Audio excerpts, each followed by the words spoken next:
हिंदू धर्म की मान्यता अनुसार सभी लोग अपने अपने इष्ट देव को भोग अर्पण करते हैं। ऐसा माना जाता है कि हम जब भोग अर्पण करते हैं, सच्चे मन से सद्भावना से उन्हें भोग अर्पण करते हैं, तो हमारे ईश्वर भोग लगाने अवश्य आते हैं। चलो जानते हैं इस बात में कितनी सत्यता है।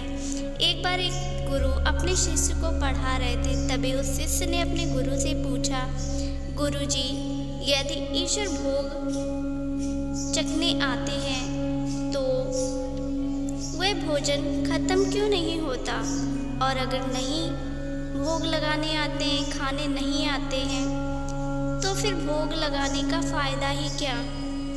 उनके गुरुजी ने उस वक्त तो कुछ भी नहीं कहा, लेकिन वह अपने शिष्य को कुछ मंत्रों का उच्चारण करा रहे थे, कंठस्थ करा रहे थे।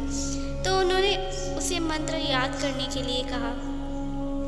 जब उसे वह मंत्र याद हो गया, तब उन्होंने उस मंत्र को सुनने के लिए बोला। उस शिष्य ने साफ साफ और शुद्ध उच्चारण करके उस मंत्र को सुना दिया। तब गुरुजी ने कहा कि तुम सही सुना रहे हो? तो शिष्य ने कहा, जी गुरुदेव, मैं सही बिल्कुल शुद्ध सुना रहा हूँ, मुझे सब कंठस्थ हो गया है।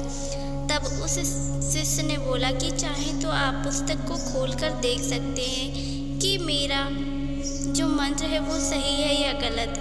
तब गुरुजी ने कहा कि जिस प्रकार तुमने इस मंत्र को कंठस्थ कर लिया, याद कर लिया है, लेकिन पुस्तक में मंत्र वैसे का वैसा ही है, उसी प्रकार ईश्वर को जब भोग लगाते हैं सद्भावना पूर्वक, संसार में जितने भी मनुष्य हैं सभी भोग लगाते हैं, लेकिन हमारे भोजन वैसा का वैसा ही रखा रहता है और ईश्वर भोग भी लगा लेते हैं। प्रिय भक्तों, अब तो आप भोग की कला को समझ गए होंगे। जय माता दी।